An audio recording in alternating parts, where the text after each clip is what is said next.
également, bonjour, c'est toujours un plaisir de vous retrouver. Et comme je suis un petit peu le pourvoyeur de bonnes nouvelles dans cette émission, surtout en temps de confinement, la première bonne nouvelle du jour était celle-ci. À en croire les autorités médicales compétentes, le tabac serait excellent contre le coronavirus.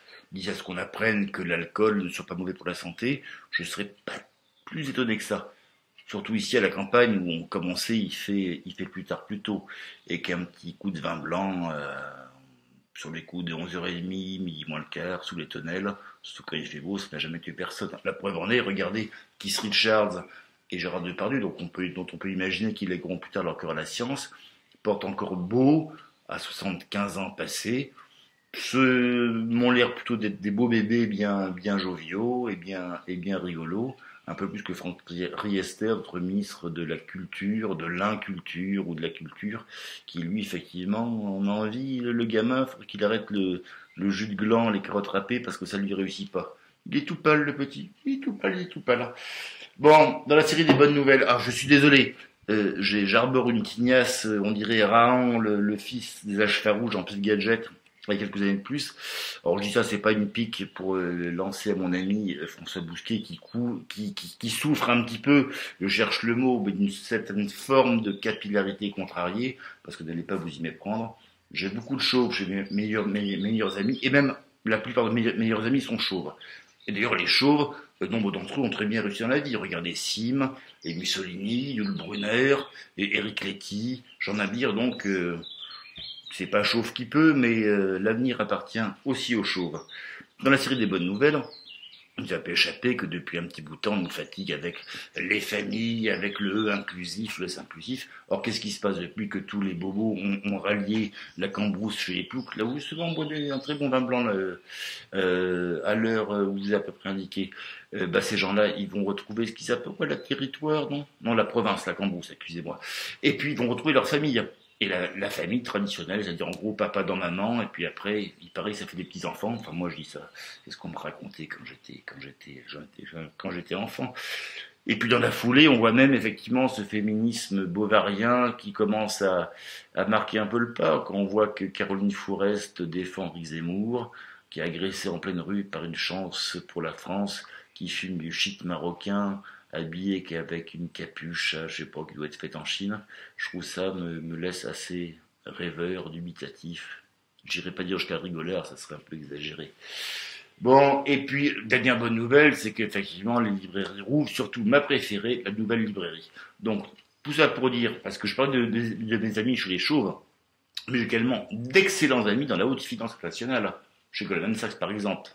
Et comme on dit chez eux, haut les cœurs et Paribas.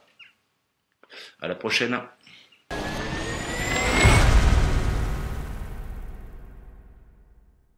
Bonjour. Au début du confinement, je suis tombé sur un vieil article paru sur le site d'Atlantico le 9 décembre 2013 et qui nous expliquait qu'une étude universitaire réalisée dans les universités de Bryant et Providence aux États-Unis avait démontré qu'en étudiant les films de zombies, on pouvait dégager des modèles de contamination qui étaient valables dans l'étude des maladies réelles et notamment des grippes et de tout ce qui est épidémique. Alors évidemment, comme j'avais un petit peu de temps devant moi, j'ai passé toutes les soirées suivantes à regarder des films de zombies pour essayer d'anticiper ce que le gouvernement pourrait faire et éventuellement lui donner des conseils. Alors j'ai repéré 2-3 tendances. Alors d'abord il y a l'évacuation. Dans L'Enfer des zombies de Lucio Fulci, carrément à la fin du film on évacue Manhattan parce que tout est contaminé. Dans 28 jours plus tard de Danny Boyle, alors c'est Londres qui est évacué, encore qu'on ne sache pas bien si c'est une évacuation qui a été décidée de manière politique par les autorités ou si simplement une exode parce que tout le monde s'est enfui. Dans World War Z de Mark Forster, on évacue les survivants, ils sont vraiment pas nombreux, sur des porte-avions militaires et ensuite on leur injecte non pas des vaccins mais des maladies car il semblerait que les zombies épargnent les malades,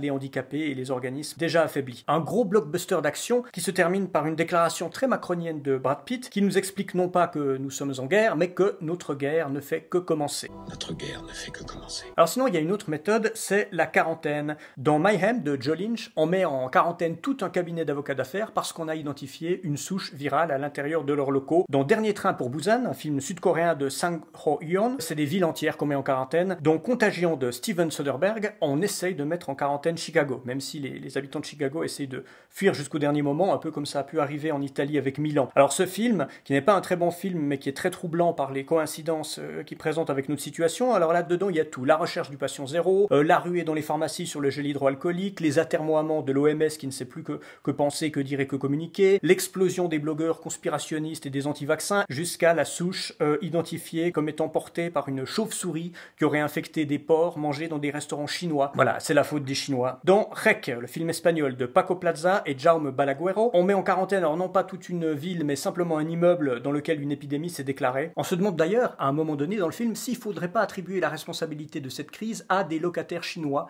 qui mangent du poisson cru. Eh oui, des Chinois encore. Chinois qu'on retrouve d'ailleurs dans le film Infecté d'Alex et David Pastor. Là, on ne sait plus tellement ce que fait le gouvernement, mais par contre, la population, elle réagit en pendant des Chinois aux poteaux télégraphiques au bord des autoroutes. Dur pour les Chinois ces derniers temps. Parfois, quand l'évacuation, le confinement et la quarantaine ne suffisent pas, on peut prendre des mesures plus radicales, comme dans The Crazy de George Romero, où là, le gouvernement américain abat carrément les survivants qui refusent de respecter le confinement et qui se promènent dans les rues. Dans Pandémie, autre film sud-coréen de Sung Soo Kim, alors là, c'est encore pire, on met les infectés dans des camps avant de les incinérer dans des stades de foot qui soient morts ou vivants. Comme on le voit, il y a des scénarios plus réalistes que d'autres. Dans la bonne vingtaine de films de zombies que j'ai vus ces dernières semaines, il n'y en a pas un seul qui évoque la pénurie de masques ou qui laisse entendre que les masques ne seraient pas utiles. Et oui, l'imagination des meilleurs scénaristes a quand même ses limites. Et cette fois, je crois que c'est pas la faute des Chinois parce que eux, des masques, ils en avaient. Allez, déconfinez-vous et portez-vous bien.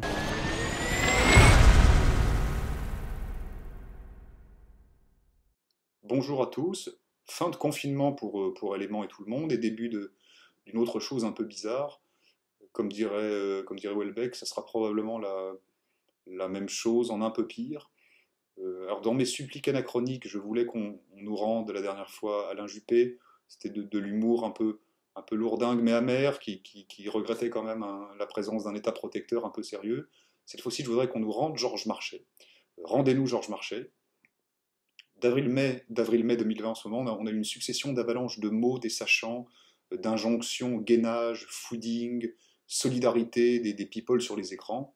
Mobilisons maintenant cette figure populo-cassante, la grande gueule acariâtre Coco, pour nous venger de l'intrusion confinement. Taisez-vous El Kabash, c'est la meilleure punchline, le meilleur coupage de sifflet de l'histoire de la télé, et même si c'est Thierry Leluron, l'auteur, pas marché, la figure de proue du national-conservatisme communiste français, sa gouaille bourrue, sa connerie têtue, nous enchante avec un peu de nostalgie. C'est un peu la revanche posthume contre les sempiternelles tête à claque du PAF 70s qui sont toujours présentes, comme Alain Duhamel qui dirige BFM Choses Info. Il doit avoir au moins 100 ans, avec sa coupe de cheveux de mongolien, son regard de veau, ses costumes de trisomique et ses opinions bien convenables, en deçà du robinet d'eau tiède et de la connerie vasouilleuse d'idiots utiles parvenus. Taisez-vous un peu, chef de service d'immunologie, consultant éco-développé, coach sportif, cuisinier du dimanche, psychothérapeute de pacotille, chanteur solidaire et acteur moraliste. Le confinement aura beaucoup beurré ces tartines de l'ennui et de la vacuité des enfants bien nourris. Espèce de petits prisonniers du banal et les tortionnaires du désœuvrement. Rappelons-le, le nombre de morts actuelles demeure toujours inférieur à une journée de guerre 14-18. Tout ça est un peu dérisoire. Autre injonction, Liliane, fais tes valises, on rentre à Paris. C'est encore Marchais, en vacances en Corse, avec sa femme en 80. Il entend devant sa télé François Mitterrand comme il dit, refuser de s'engager sur l'existence d'une défense nationale indépendante. Ce qui est incroyable PCF, avec trahison du programme commun.